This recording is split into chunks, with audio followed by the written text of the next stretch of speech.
नमस्कार, मैं श्यामगिरी। आज के कार्यक्रम में आप सभी दर्शकों का स्वागत है। सुप्रीम कोर्ट के फैसले ने देश में भूचाल मचा दिया। कभी किसी ने सपने में यह नहीं सोचा था कि न्यायपालिका के फैसले देश के अंदर एक तबाही लेकर के आएंगे। कई फैसले रहे सुप्रीम कोर्ट के जो सवालों के घेरे में रहे। अगर हम बात ईवीएम मशीन की कर लें तो ईवीएम मशीन पर न्याय सुप्रीम कोर्ट ने हमेशा नजरअंदाज किया। सुप्रीम कोर्ट इस बात का संज्ञान नहीं लिया कि ईवीएम मशीन से कितना बड़ा खेल देश में चल रहा है। इसे गहराई से समझने का कोशिश नहीं किया। गहराई से सुना तो तथ्य और आधार भी बहुत सारे आए, लेकिन उस पर सही फैसले से मुकरता रहा और उसे कहीं न कहीं गोल गोल न्यायपालिका घुमाता रहा, जिसकी कीमत आज यह देश लोकतंत्र गंवा कर चुका रहा है और किसी एक राजनीतिक दल का छत्रप राज और तानाशाही वाला राज कायम हो गया है। इसका गुनाहगार न्यायपालिका है। लेकिन उसके बाद भी मुख्य चुनाव आयुक्त की नियुक्ति हुई।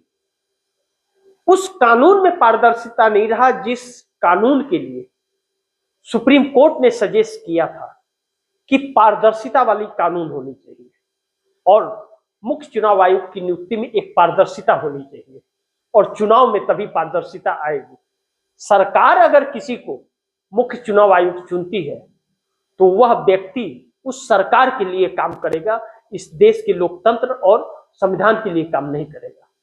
और वह बातें सच हुई। उस वक्त सुप्रीम कोर्ट के सीजेआई डी.वाई. चंद्रचूड़ थे,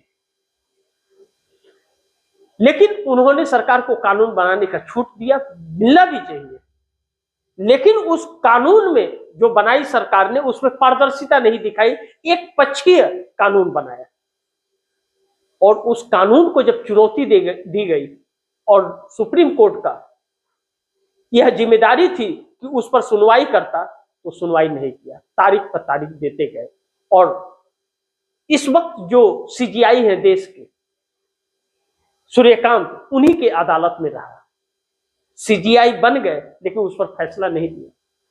वजह साफ है कि मुख्य चुनाव आयुक्त ज्ञानेश कुमार ने इस देश में एक भूचाल सी परिस्थिति ला दी। इसके जिम्मेदार सुप्रीम कोर्ट है। लेकिन उसके बाद में एसआईआर चालू होता है और देश में करोड़ों लोगों के नाम कटने लगते हैं, लाखों लोगों के नाम कटने लगते हैं।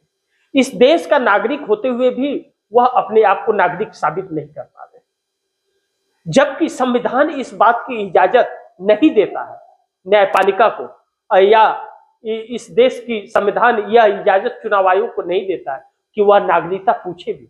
नागरिकता पूछने और जांचने की जिम्मेदारी हमारे देश के गृह मंत्रालय का है। गृह मंत्रालय हर कीर्तन करता है दफ्तर में बैठकर और चुनाव आयोग नागरिकता पूछता है। यह दुर्भाग्य हमारे देश का है। ऐसे में सुप्रीम कोर्ट के अंदर एसआईआर को लेकर के चुनौती दी जाती है। बिहार के अंदर सबसे पहला प्रयोग एसआईआर का होता है।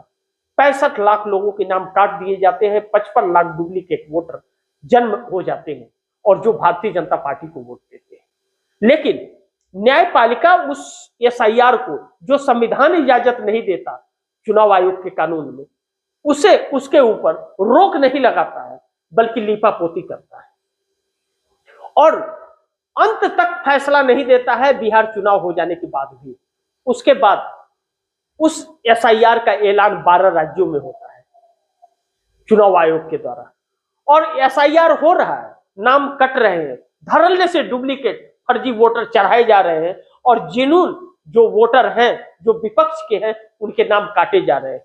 लेकिन फिर भी न्यायपालिका उस पर इंसाफ नहीं देता और आज तक नहीं दिया। 12 राज्यों में एसआईआर कंप्लीट होने के वक्त आ गया।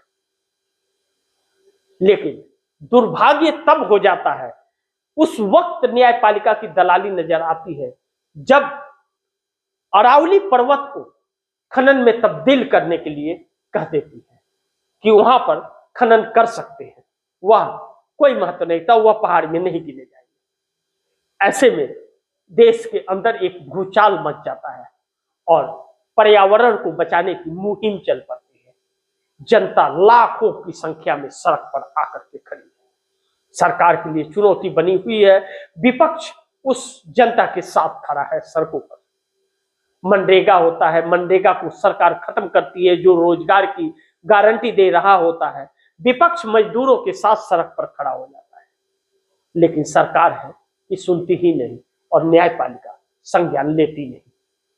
ऐसे में इस देश का लोकतंत्र और संविधान संकट में आकर के खड़ा हो गया, जो इस सरकार और न्यायपालिका के लिए आने वाले वक्त में क्या चुनौती सामना करना पड़ेगा यह वक्त बताएगा। लेकिन जनता को इस देश की संस्थाओं ने, जिसे संवैधानिक संस्था कहा जाता है, उसने इतना लाचार कर दिया कि उसे सड़क पर आकर के खड़ा होना पड़ा।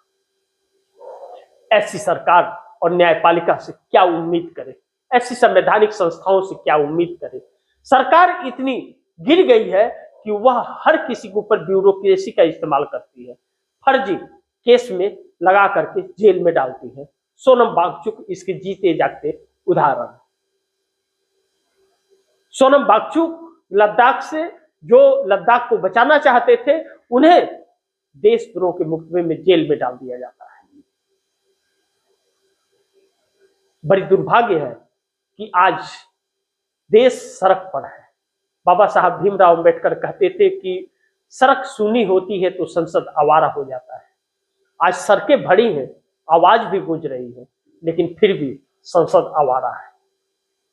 वजह साफ है कि लोकतंत्र और संविधान का गला घोटा जा रहा है और इंसाफ कहीं से मिलता नजर नहीं आ रहा है।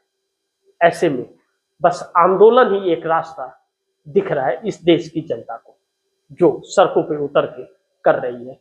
देखना बड़ी महत्वपूर्ण होगा कि परिणाम क्या होता है, लेकिन जो भी हो रहा है वह बहुत दुर्भाग्यपूर्ण है। आप दर्शकों की क्या राय है, क्या सुझाव है, कमेंट बॉक्स में जरूर दीजिएगा। इस खबर को ज्यादा से ज्यादा शेयर कीजिएगा, अपने दोस्तों को भी कहिएगा आगे शेयर करें। आपने अगर चैनल को सब्सक्राइब नहीं किया, सब्सक्राइब कर लीजिए। अपने दोस्तों को भी कहिएगा चैनल को सब्सक्राइब करें। मिलते हैं अगली खबर के साथ, तब तक के लिए नमस्कार।